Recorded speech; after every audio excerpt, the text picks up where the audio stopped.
What's up, guys? My name is Shuya. I was a former internationally competitive foil fencer. I'm also a fencing coach as well. Today we're going to be doing a breakdown analysis video of Avola and Choi. These are two fencers who have done really well in the foil community. They also have very different styles and approaches to fencing, so it's going to be interesting to see how they fight it out amongst each other.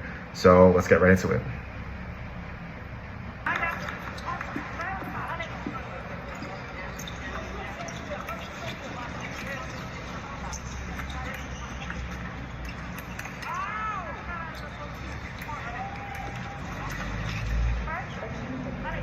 All right. Looking at the timestamp, this is a relatively shorter bout, so I think these touches are going to go by pretty quick.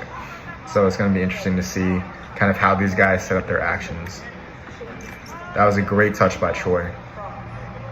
Really? That was a parry. Interesting. Okay. So that was two times I thought Choi made the beat direct touch, but the referee didn't give it to him.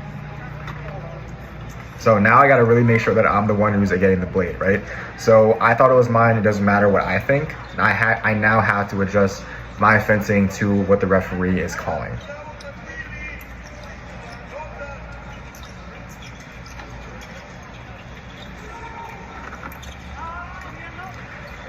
Avola just missed that one. Choi got a counterattack. So you see Avola kind of started. He went too quickly, going inwards, rushed just a tad too much, and wasn't able to finish that action. Choi that time, he's going forward. He got the right distance for an attack. And again, just missed that. So you see the commonality, those two guys, they both each just lost a point just by starting too quickly, going inwards. A fast first step that was a little too quick.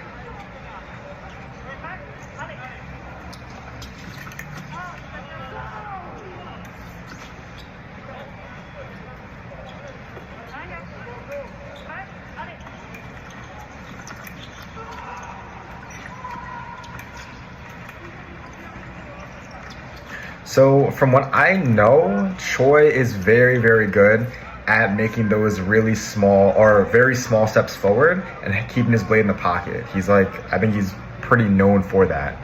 Just also as another thing as well, you see Choi with that action, right? He was coming forward with his blade down over here. If you try, as a defender, try to counterattack or lunge into me, 10 out of 10 times, I'm making a parry 6. So you have to understand, I've seen this a couple of times, just like randomly seeing him fence, but there's no reason why you should just hop in and make a touch. He's baiting you into counterattacking because he's just moving slowly with his blade all the way back here, right? So he wants you to attack him, and he's gonna make a parry. If his blade is here, he's gonna make a parry 6 every single time. So you have to understand that that's what he's looking for.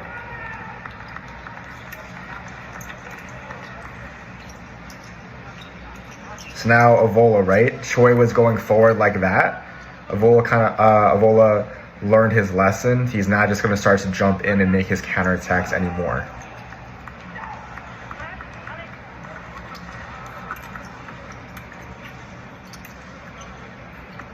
Avola being patient. That time a little too patient. Fell asleep there a little bit. So this is the opposite. I did a video recently about talking about Kiefer. When Kiefer is attacking, she is kind of moving in and out of distance a lot, right? So when she's attacking, it's not just this constant movement forward, right? Choi is doing that right now. Choi is just like constantly moving forward and doesn't really like giving up that right away, right? So these are two different, ends of the spectrum when it comes to attacking. You can just constantly be the one moving forward, with your arm in the pocket so the person can't get your blade, and then you can just finish, right? The other option is bouncing in and out constantly, in and out of distance, and then once you find a distance that works for you, to then finish your attack. So Choi is on the other kind of end of that spectrum, whereas Kiefer is more of the in and out kind of style. These are good attacks by Choi. He really does like making that really, really quick, big first step forward when he makes his advanced lunge attack. So you do have to be careful when he is doing that. Or he has to be careful when doing that, because if he's too close, right, that's a good opportunity to make a counterattack and step in. Avola there tried to make a counterattack, but yeah, he's too far away. If you're gonna step in like that, you can't be doing it when the distance is too far. This is a good setup by Choi. This is very good.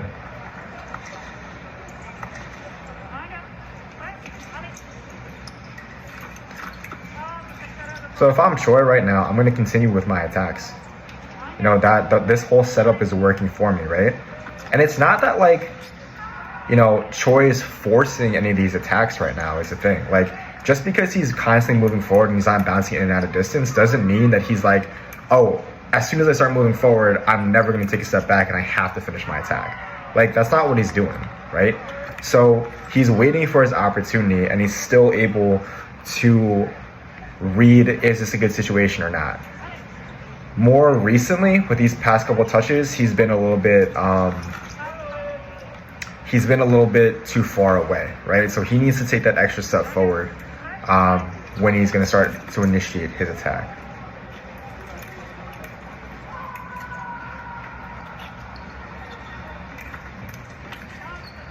That was nice. So you see Avola there, right? This is contrary. This is kind of his counter to what he was doing before. Earlier on the bout, like right when this bout started, right, Avola got a counterattack against him because he took that first step forward way too quick, and Choi was able to counterattack. For Avola that time, right, he took that same quick step forward, Choi made that counterattack, and Avola was ready to make that pair riposte. So again, we're talking about adjustments all the time, right? Avola made that correct adjustment that time. Whether it was intentional or not, who knows? But those are the things that you have to be kind of looking out for.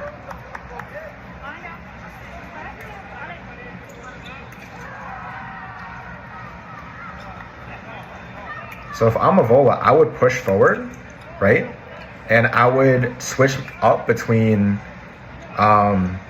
finishing my attacks and trying to make trap if Choi wants to make that counterattack. And if I'm Avola right now, my counterattacks have not been working. That's not, but these opportunities, he's counterattacking in Choi's optimal attacking distance. You never want to be doing that when you're counterattacking. You want to counterattack when the person who's attacking is not ready or they lose sense of distance. So you never, ever, ever want to counterattack when the attacker is right in their distance and they're ready to finish their attack. At that exact moment, you try to make your counterattack.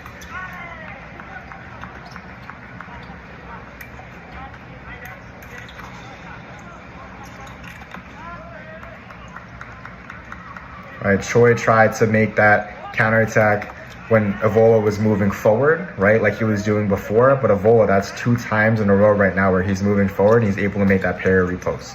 So Avola's not going to be, so this is now intentional. This is definitely intentional by Avola now, right? Again, same thing, making that trap.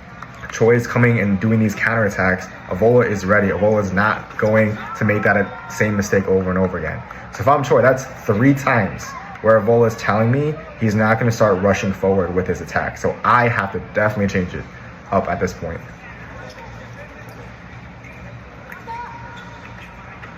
So no counterattacks. If I'm Choi, no counterattacks here. Good, now he's moving forward, taking his time. He's been too far away. You see what I'm saying there, right? Choi's moving forward. Avola tries to jump in. Choi's going to make a parry 6, literally every single time. So if I'm gonna go in with if I'm Avola and I'm trying to counterattack in, I have to make a feint disengage around 6, because there's a good chance that Choi is going to make that parry if you decide to go inwards.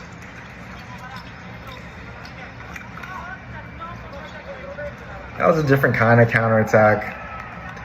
I think that's a really iffy call though. Like, not iffy call. I think an iffy, I guess, decision by Choi. Like, he got the point, okay. You know, at the end of the day, he got the point. I'm not exactly sure. I wouldn't really stick with that strategy, though, as a stable thing going forward. Choi, he just rushed it that time.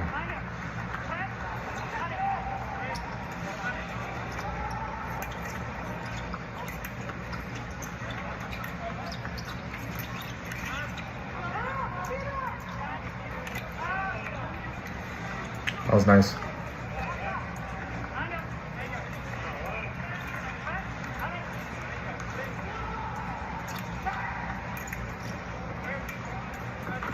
Take your time. If I'm Choi and I'm attacking, I gotta take my time.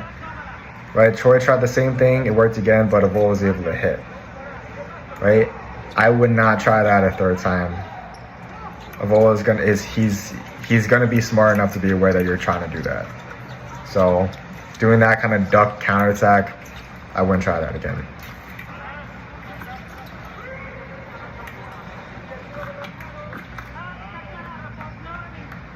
Avola got that parry, but just missed. That's the thing, Choi, he's like charging in with that. I personally don't think that's a good move.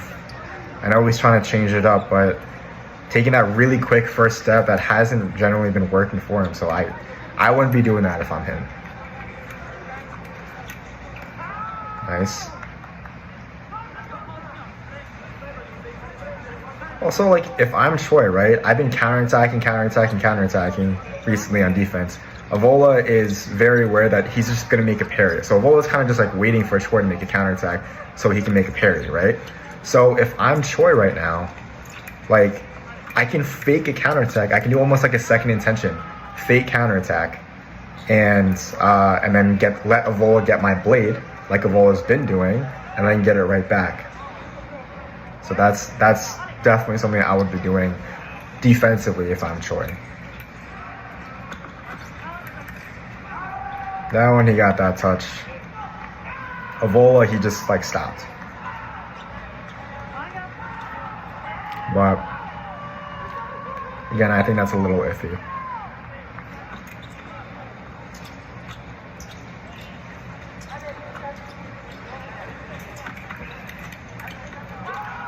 Again, with that kind of duck. If I'm Avola, I know that Choi is gonna make a counterattack, right? So stick with your parries, stick with your traps.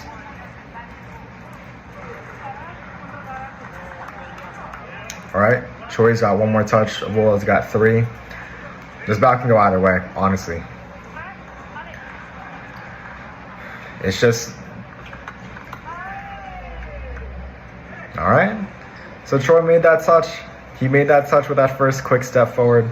So, you know, that worked out in his favor. So the reason why that worked, those last 2 touches where Choi is moving forward and he does like that big pull back and hit, is because those last 2 times Avola, instead of counterattacking or parrying or doing anything, right, he just kind of froze up. And that's because he wasn't expecting Choi to be doing that. So I think that is like, that's like why people generally do those touches. It's just like because the other person just like isn't expecting it.